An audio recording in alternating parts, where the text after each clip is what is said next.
Price Lord brothers and sisters. ஒரு சில பேருக்கு இந்த வருடங்கள் வந்து நல்ல ஒரு செழிப்பான வருடமா அமைஞ்சிருக்கும். ஆனா ஒரு சில பேருக்கு வந்து இந்த வருஷம் எப்படி ஆரம்பிச்சுச்சுன்னு தெரியல, என் லைஃப்ல என்ன நடந்துச்சுன்னு தெரியல, எப்படி போச்சுன்னு தெரியல. கடைசிக்கு இப்ப நம்ம வந்துட்டோம். நான் ஒன்னும் அந்த அளவுக்கு இந்த வருஷத்தை நான் என்ஜாய் பண்ண மாதிரி எனக்கு தெரியல, எந்த ஒரு இதுவுமே எனக்கு கிடைச்ச மாதிரி தெரியல அப்படின்ற மாதிரி ஒரு நடைப்பிணமான ஒரு வாழ்க்கை. நடைப்பிணம் அப்படின்னா இருக்கேன் போறேன் வாரேன், எனக்கு உயிர் இருக்கு, அப்படியே நடக்கிறேன் போறேன் வாரேன், ஏதோ இருக்கேன் உட்கார்ந்துருக்கேன் செய்யறேன். இந்த ஒரு வருஷமே முடிஞ்சு போச்சு, எப்படி முடிஞ்சுன்னு தெரியல. ஆனா வந்து நமக்கு இந்த மாதிரி ஆட்கள் எனக்குலாம் ஒரு சில நேரம் ஒரு சில நாள் வந்து எனக்கு அப்படி இருக்கு, என்ன பண்றோம் ஒண்ணும் போறோம் வாரோம் உட்காரோம், ஆனா நமக்கு தேவன் நம்ம கூட இருக்காருங்கிறது தெரியும். அப்புறம் தாண்டி நம்மளால எதுவுமே பண்ண முடியாது, அதெல்லாம் நமக்கு தெரியும். இருந்தாலும் அந்த ஒரு சந்தோஷம், அந்த ஒரு இது இல்லாம ஒரு நடைப்பணமான ஒரு வாழ்க்கை வாழ்ந்துட்டு இப்ப வரைக்கும் நீங்க இருந்தீங்கன்னா ஆண்டவர் வந்து இன்றைக்கு இந்த வீடியோ உங்களுக்காக தான்.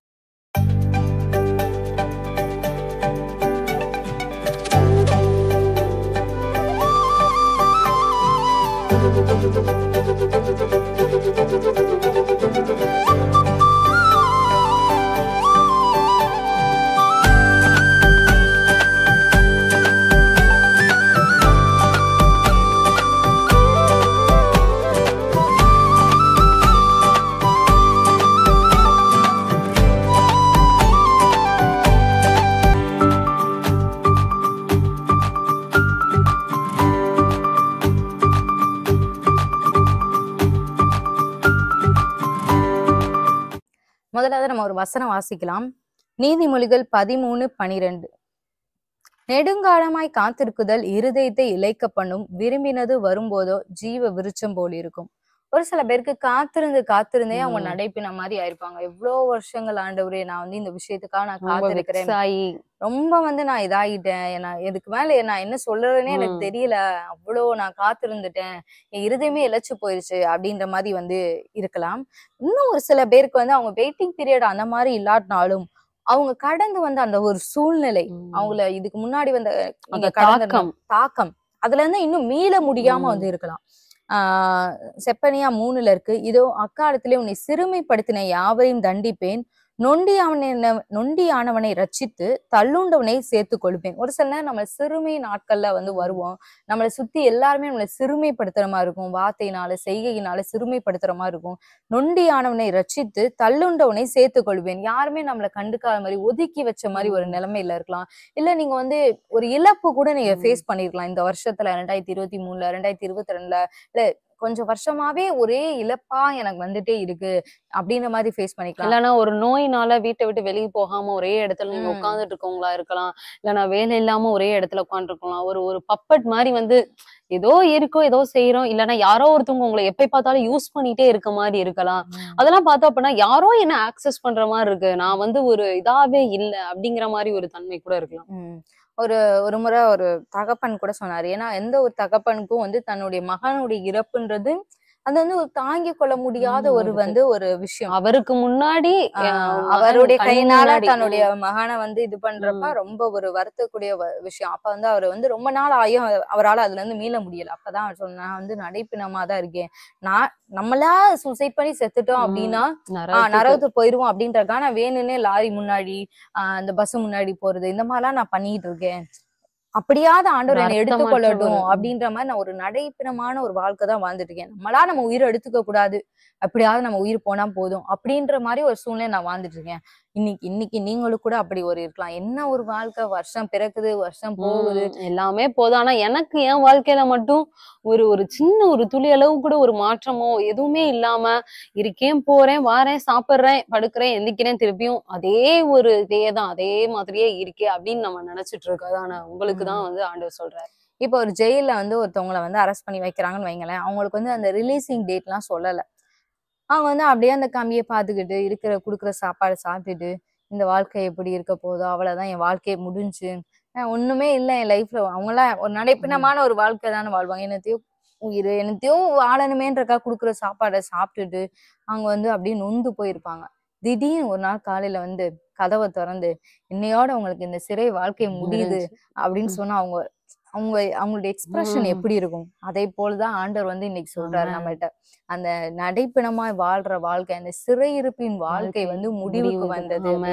அந்த வசனத்தை நம்ம பாக்குறோம். அதுக்கு கீழே இருக்கு, அந்த 19ஆம் வசனத்துல, அவர்கள் வெட்கம் அனுபவித்த சகல தேசங்களிலும் அவர்களுக்கு புகழ்ச்சியும் கீர்த்தியும் உண்டாக செய்வேன். அக்காலத்திலே உங்களை கூட்டிக் கொண்டு வருவேன், அக்காலத்திலே உங்களை சேர்த்துக் கொள்வேன். உங்கள் கண் காண நான் உங்கள் சிறையிருப்பை திருப்பும் போது, ஆண்டவர் நம்ம கண் முன்னாடியே அந்த சிறையுடைய கேட்டை வந்து திறக்கிறாரு. திறக்கும் போது அங்க உள்ள இருந்த அந்த ஒருத்தவங்களுக்கு எவ்வளவு ஃபீல் ஆகும். திருப்பும் போது பூமியுள்ள சகல ஜனங்களுக்குள்ளும் நான் உங்களை கீர்த்தியும் புகழ்ச்சியுமாக வைப்பேன் என்று கர்த்தர் சொல்லுகிறார். ஒரு ராஜாதி ராஜாவுடைய பிள்ளை ஏதோ ஒரு இதுக்காக உள்ள போய் உட்கார்ந்துருக்காங்கன்னு வைங்களேன். ஆனா வந்து அந்த ராஜாவே திரும்ப வந்து அவருடைய பிள்ளையை மீட்கிறான்னு வைங்களேன். அவர் வந்து திருப்பி அப்படியே அந்த பூமியில அந்த ஸ்தானத்துக்கு வந்து போயிடுவாரு. அந்த யோசேப்பு பாருங்க, சிறையில இருந்து டைரக்டா அப்படியே போனாரு. வேற இடமே கிடையாது. அவர் அந்த அடுத்த இந்த மொமெண்ட்ல சிறையில இருக்காரு, அடுத்த மொமெண்ட் வந்து அதிபதியா மாறுறாரு. அவ்வளவு ஒரு அந்த பூமியில் உள்ள சகல ஜனங்களுக்குள்ளும் நான் உங்களை கீர்த்தி புகழ்ச்சியுமா வைப்பேன். அந்த ராஜாவே சொல்றாரு, எனக்கு அடுத்து இவர் சொன்னா நீங்க கேட்கணும். எல்லாருமே உட்கார்ந்து சொன்னா மோதிரம்லாம் வந்து இது பண்ணது. அவ்வளவு நாள் வந்து ஒரு சிறையிருப்புல இருந்துட்டு டக்குன்னு அவருக்கும் இதே மாதிரி யாருமே சொல்லல, இதுதான் ரிலீசிங் டேட்டு, நீ இன்னையோட ரிலீஸ் ஆயிருவா அப்படிலாம் சொல்லவே இல்லை. யோசேப்புக்கு தெரியாது அவர் எப்ப ரிலீஸ் ஆவார்னு, அவருக்கே தெரியாது. அந்த மாதிரி ஒரு வாழ்க்கையை தான் ஆண்டவர் டக்குன்னு அந்த நடைப்பினமா வாழ்ந்த ஒரு வாழ்க்கைய அப்படியே குதிரை மேல உலாவற மாதிரி ஒரு அதிபதியான ஒரு வாழ்க்கைய ஆண்டவர் வந்து ஒரு நிமிஷத்திலேயே ஆண்டவர் வந்து தர. அன்னைக்கு அந்த ஆமான் வந்து இறக்கும் போதும் மொர்தெகாய்க்கும் ஆமானுடைய எல்லாமே அந்த மோதிரத்துல இருந்து எல்லாமே வீடுல இருந்து எல்லாமே வந்து அவங்களுக்கு திருப்பியும் வந்து ஒரு பொசிஷன். ஒரு காலத்துல அரண்மனை முற்றத்துல உட்கார்ந்து அந்த ரெட்டு உடுத்தி சாம்பலே உட்கார்ந்துட்டு தான் ஒரு மனிதனுக்கு அதே நிலைமை தான். அப்படி நம்மலாம் இப்ப பார்த்தோம் அப்படின்னா ஏதோ போறோம் வரோம் உட்காரோம் அந்த ஒரு நிலைமையிலே அந்த ஒரு பொசிஷன். அந்த வசனத்துல பார்த்தோம், நெடுநாள் காத்துக்க இருதயத்தை இழைக்கப்படும், விரும்பினது வரும் போது அது ஜீவ விருட்சம்.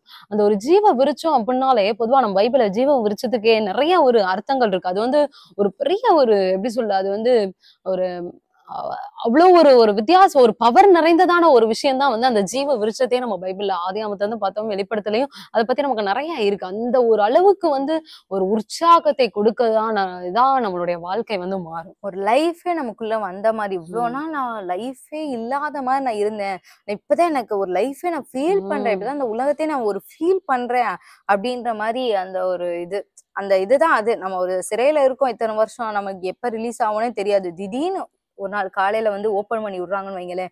அதுவும் ஓபன் பண்றதும் இல்லாம ஒரு பெரிய அந்தஸ்தோட நமக்கு வந்து கொண்டு போய் விடுறாங்கன்னு வைங்களேன். எப்படி நம்ம ஃபீல் பண்ணுவோம்? அந்த அர்த்தத்துலதான் ஆண்டவர் வந்து இந்த வசனத்தை நமக்கு சொல்லி நம்மளை வந்து ஆசீர்வதிக்கிறார். ஒருவேளை வந்து நோயினால நீங்க வெளி உலகத்தையே பார்க்காம வீட்டுக்குள்ளே இருக்கலாம், நீங்க ஒரு வேலை கிடைக்காம வெளியெல்லாம் போனா நம்மள ஒரு அற்பமா பேசுறேன்னா வீட்டுல உள்ளவங்களும் நம்மள பேசலாம். இந்த மாதிரி நிறைய விஷயங்கள், இது இல்லாம நிறைய விஷயங்கள் நீங்க வந்து ஃபேஸ் பண்ணிட்டு இருக்கலாம். என்ன விஷயமா இருந்தாலும் சரி, எந்த ஒரு விஷயத்துக்காக நீங்க இப்ப நடைப்பணமா வாழ்ந்துட்டு இருக்குதான்னு உங்களுக்கு தான் தேவன் உங்களுடைய சிறை இருப்பை ஆண்டவர் வந்து சீக்கிரத்துல இப்ப திருப்பி ஆண்டவர் வந்து நம்மளுடைய விரும்பினது வரும்போது அந்த ஜீவ விருட்சம் போல ஆண்டவர் நம்மளுடைய லைஃபை வந்து இப்ப மாற்ற போகிறார்.